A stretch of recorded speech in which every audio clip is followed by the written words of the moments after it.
It's time for Barstool Big Cat. And before we go any further and find out how you're feeling about the Bears, I want to wish you a congratulations over the Heisman vote. What'd you get us? Yeah. Hey, guys. Yeah. Oh, no. What's wrong? What's up? Whatever. Yeah, it was a good hit. What'd you get us?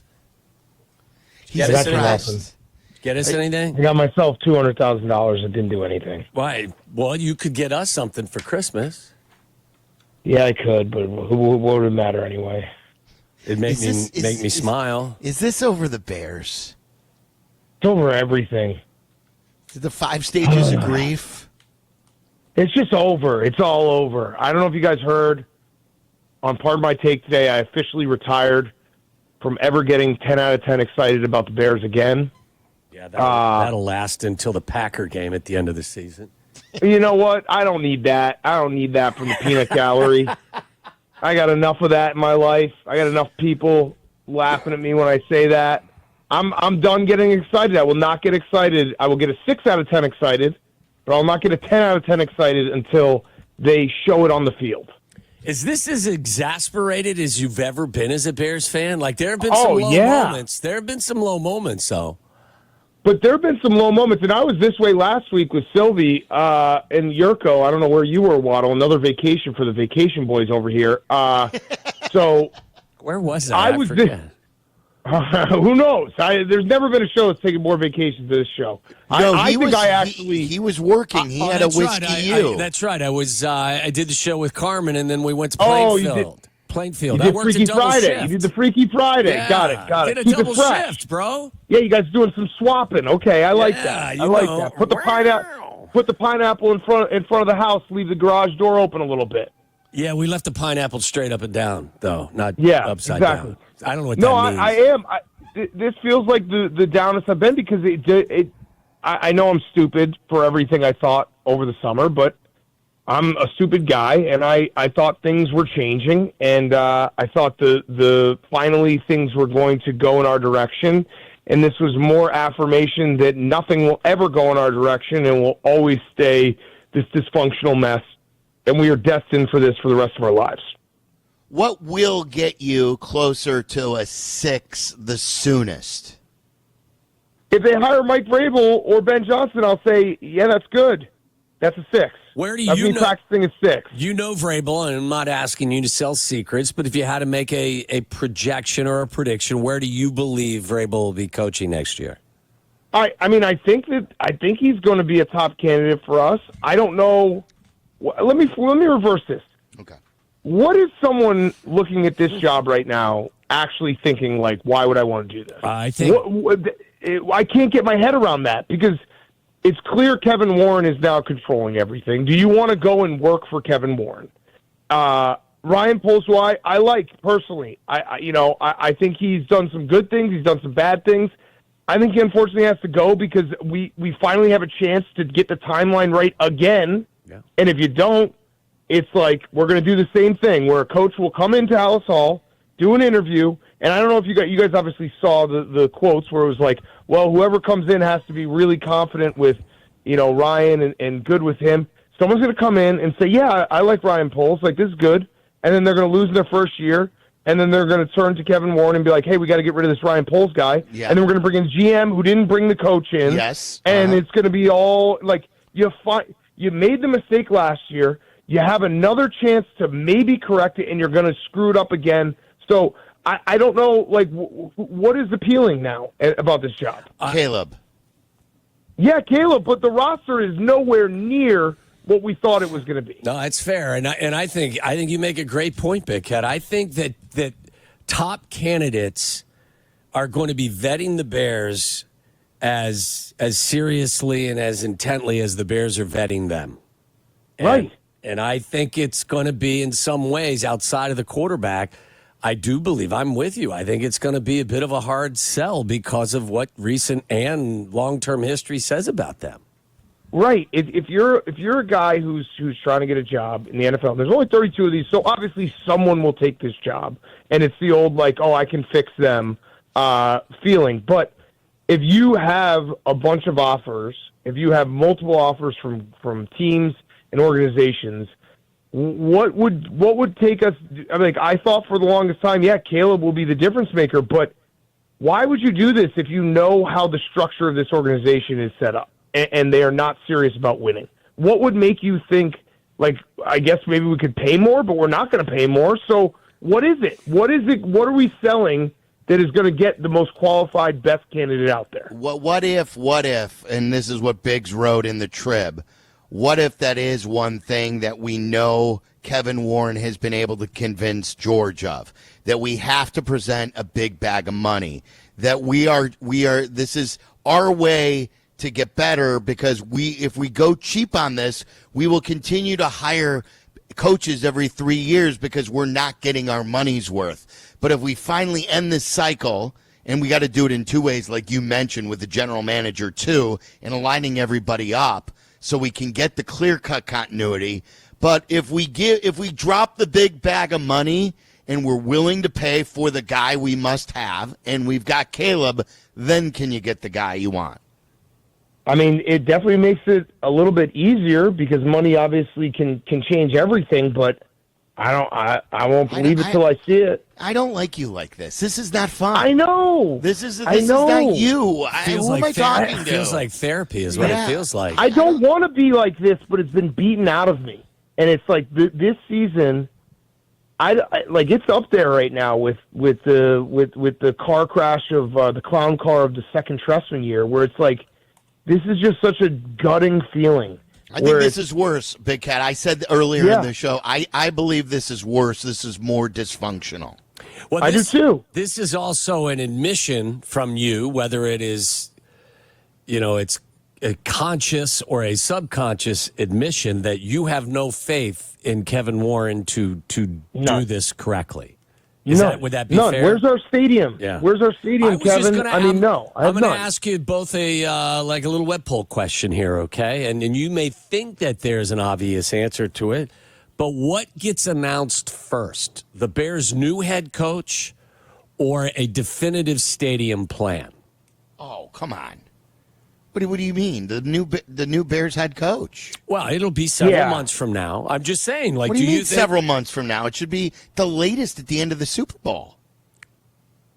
Well, that's 2 months. That's 2 months. I mean, but it's almost January. Maybe like, well, listen, the further you push this stadium decision off, the more it costs. We've been told that a number of times.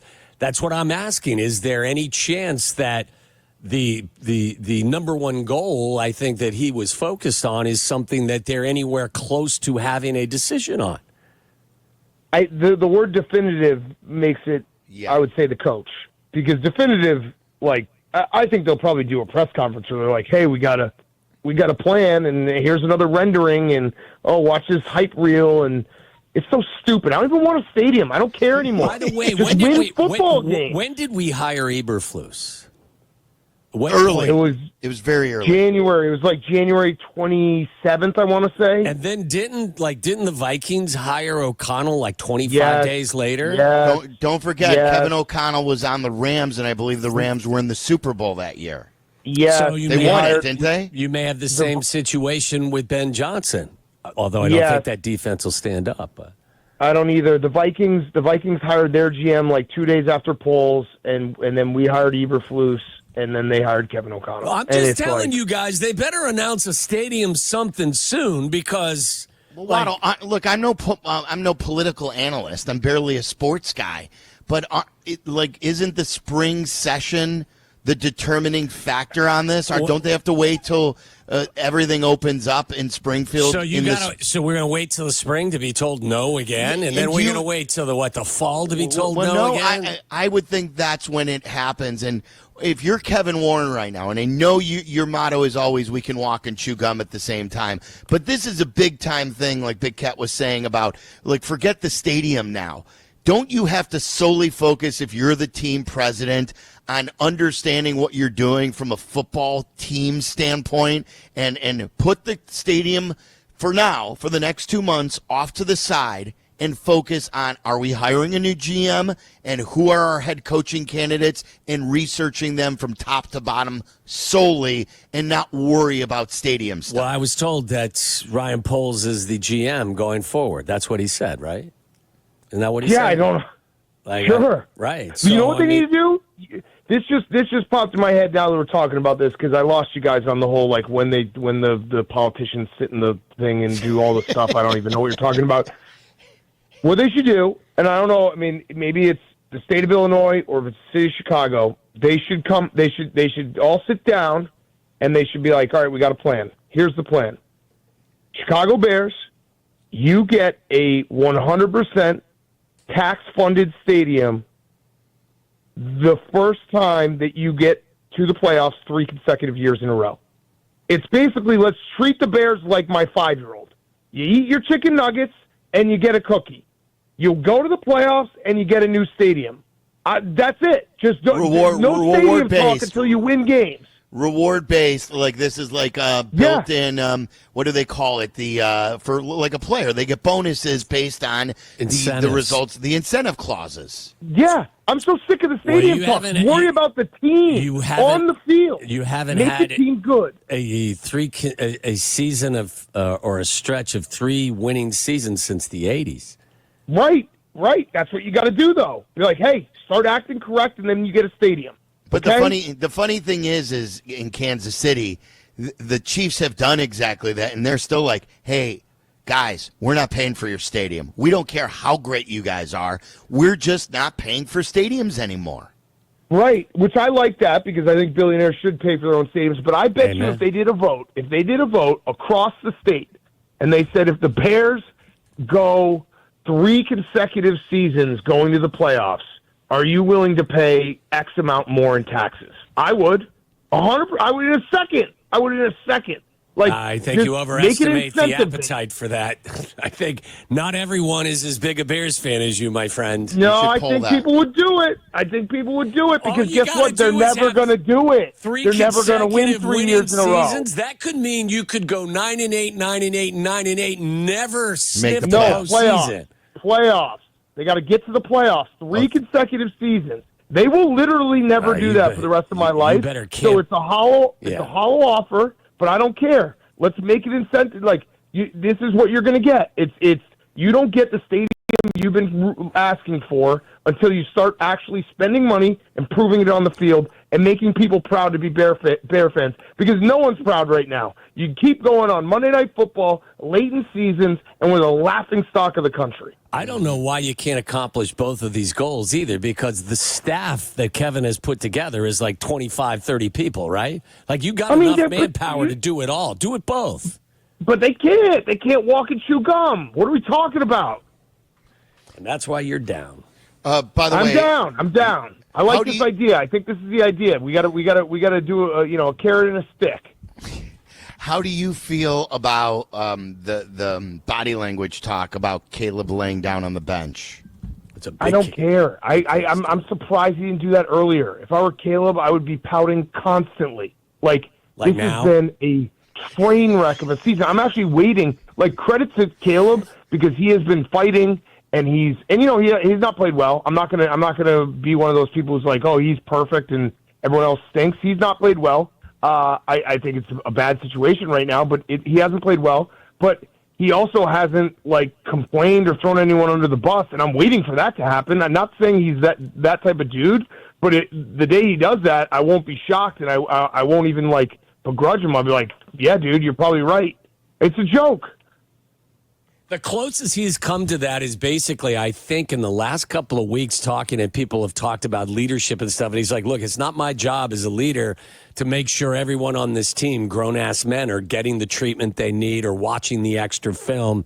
He says it's up to me to be out there fully prepared to do what I have to do and help make guys better around me. I think that's as close as I've ever heard him say anything that wasn't completely directed at himself. He's been the most mature guy in the building in front of the microphone for 14 weeks. Yeah, and he gets credit for that. And I think that's a theme, too, because you saw from Cole Kmet after the game where he's like, I got to worry about myself. And, I'm going to put in the work, but I can't police everyone else. There's a culture problem that's very pervasive at Hallis Hall, and I don't know how it fixes overnight.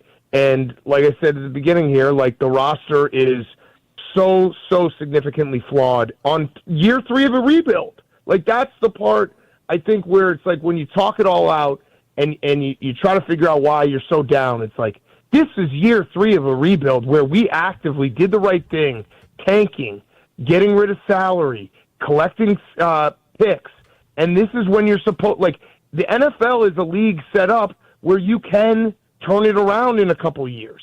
Teams do it all the time. The Vikings. The Bears cannot. Yeah, the Vikings didn't even need it yet. They're just like, let's go. By the way, Big Cat, I'm calling this the rehab of the rebuild. They have to rehab their rebuild. Yeah, I mean, we fell off the wagon so many times. It's brutal. It's brutal. I'm in a bad spot. All right. Well, here's another pick-me-up.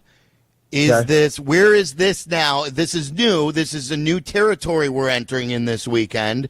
But with NFL games on both days and with a college football playoff, where are we as far as this weekend on some of the great weekends on the sports calendar? It's high up there. I mean, bowl season is the best, where it's like there's nothing better than this next 2 weeks where I get up and it's, I don't know, like 11 a.m. and I'm watching, two teams that I haven't done any research on, and I'm betting way too much on it responsibly. And it's just like my whole life just becomes a fever dream of football. It's the best. I love this. But, yeah, this weekend's going to be incredible. I'm going to Columbus on Saturday. We have our live show there. Like Friday night in South Bend's going to be insane. So I'm so pumped for this weekend. What is Columbus like? I mean, I've heard Ohio State fans are over the top. The city itself is basically OSU. I mean, Columbus is Ohio State University. Yeah, and it is. I mean, it's a city, too. It's not like the most beautiful Big Ten town. It wouldn't be in my top 5 Big Ten towns. But, yeah, I mean, the fans are crazy. They're nuts. And it will be interesting to see, though, because you can't have a more battered psyche than what Ohio State has going into these playoffs. Yeah, for sure. Hey, can I ask you an odd question? Yeah. We talked about this briefly upstairs, and I don't want to sound like a dick when I ask this, but how odd would it be? Like Cody Bellinger was just traded to the Yankees, right? Yeah. I believe he's married to his wife, used to date one of his teammates. Yeah, Giancarlo. And I guess, I mean, maybe that's more common in sports than I know. How weird would that be? I think it would be weird for Cody. Okay. Yes. I don't think it's weird for Giancarlo. No, I know, but like... And if you've seen Giancarlo with his shirt off, because when Cody sees him with his shirt off, that might make it a little bit weirder, because Giancarlo is like a Greek god. Yeah. It depends on how many times... It depends on the timeline, right? Like if it were... Am I weird for asking that would be... No, I think a lot of people are thinking that. No, I think that's definitely... I think it's the timeline. Was it Giancarlo, Cody? You know what I mean? Like back-to-back relationships? Or was there a few years in between? Because then it doesn't... Like, who cares? People date. Explain this to me, because my rationale, and you guys are all in lockstep on this. Cody won. If maybe Giancarlo was the one who got broken up with, maybe she broke up with Giancarlo to go with Cody. Why would it be odd for Cody? Cody's the king here. Yeah, I mean, it's more like it's one of those situations. It's not going to be awkward unless they make it awkward. If they laugh about it right away, then it's like, all right, it is what it is. But if it's like, hey, we're never going to talk about it, somebody may be offended if you laugh too hard. Yeah, true. I don't know. I feel even dirty for saying it, because we're all adults. We should be able to handle all this. But I just wondered, especially in a competitive environment, as much traveling as you. This isn't just like showing up to the office every day and the guy, his office is 2 floors below you, and you see him every now and again. Like, is that code for something? Weird. His office is 2 floors below you? No, I'm just saying. it's different. This is, you're in the locker room with these guys. You travel with these people all the time. I just thought that's weird. I got a question here. I'll segue off this into something different, maybe even weirder. We had this discussion on my YouTube show this week. You guys have been married for a while, kids, everything. 33 years. You guys, 33 years. You guys still French kiss? Yeah, why not? Yeah, Of course, you got it. Yeah, I saw this. Who is debating this? Kate, our Marine, she's the best, but she doesn't French kiss. After marriage? That's what it is? After a She period of time? she has 2 children with a good friend of ours who they've been together for a while. They're not technically married, but they might as well be. They don't French kiss. They just peck when they go I don't at know. it then? What do I they don't do? know. It's Yeah, weird. like that's Well, this. I think it would be more weird if they were French kissers prior to having kids. True. And all of a sudden, then what'd you do? You grew Yes. out of French kissing? That's what I'm saying. Yeah. True. Or were you non-French kissers from the very beginning? If that was the case, then, it's not so weird, but... Yeah, you got a French. What was your reaction the first time you kissed a girl and she stuck her tongue down your throat? I think I don't even know. Were you leading the way, Big Cat? I don't know. Like, I was blown away. Did I I'm just like, dated a lizard? What happened there? I'm like, what the hell is this? I couldn't believe what was going on. Yeah, I can't remember. It's a good question, though. Yeah. Man, a little recess in my brain. Hey, here's my other question. What? It was even Sylvia, weirder when she out? wanted to high-five me afterwards. I thought the high-five after a French kiss was a little strange. Sylvia, have you figured out your Cubs? I saw you were having a little schizophrenic breakdown on Twitter when we got Kyle Tucker. I like having Kyle Tucker. I don't like having Kyle Tucker for a year. Yeah, we gotta sign him. He's not a Boris guy. We gotta sign him. That's all I'm saying. And so here's my question back to you, since we're all asking questions of each other. Does it make you a little bit upset if we just give Cody Bellinger away and don't replace him with another player? Yeah. So now you traded for 1 year of guarantee Kyle Tucker with the 3 players you gave up, and you're also giving away Cody Bellinger for nothing, just for a salary dump. Yes, you need the Cody Bellinger trade better result in a signing of a pitcher or a hitter that is worth something. Yes, 100%. If that was just we wanted to get money off the books, that's just a ridiculous, cheap move, which would drive me insane. I don't know if you guys saw, they had the list of after Juan Soto signed, the biggest contracts every team has ever given out, and it made me want to puke in my mouth. Was it Hayward for the Cubs? Yeah, Yep, 184. Hayward. Yeah. 180, yeah. I have the answer here. It gets weird early inside the clubhouse with the Yankees, and the Yankees are forced to basically trade you Stanton for nothing. Oh, I like that. What do you think? Jed's ahead of everybody on this? Do you What think do you think? Jed planted something in that clubhouse to get Stanton? Yes. I like that. What do you I like think? that. That's What do a you smart think? move. Smart move. Yeah. I'm excited we finally have a guy that people will fear when he's up at the plate. Like, we just haven't had that. That was my big complaint last year. It's like, who in this lineup is making you scared? And I know You had 5 of giving those up guys Cody, back he was in the probably day. the guy. Yeah, what? You had 5 of those guys back in the day. I know. It's just so frustrating. I just want one team to be good and be excited about something. And it's just nothing. One last thing before you go. How do you feel about University of Wisconsin Green Bay head coach and someone in the media we all know, Doug Gottlieb? There's 2 layers to this now. Doug Gottlieb and I don't think I've ever seen Shefty go at someone on Twitter. Gottlieb went after Schefter over a report on his NIL involving Mike Vick and that story. And Shefty went right back at Doug Gottlieb. And if you've ever met Doug Gottlieb, and we have, you know he's not an easy guy to deal with. Doug Gottlieb this year has also continued to take on his national hosting show. I believe he works for Fox or CBS. I'm not sure which one. And he is coaching this team. The second stage of this, just a day or two after the feud with Schefter, is today they played a team, I believe they're called Michigan Tech.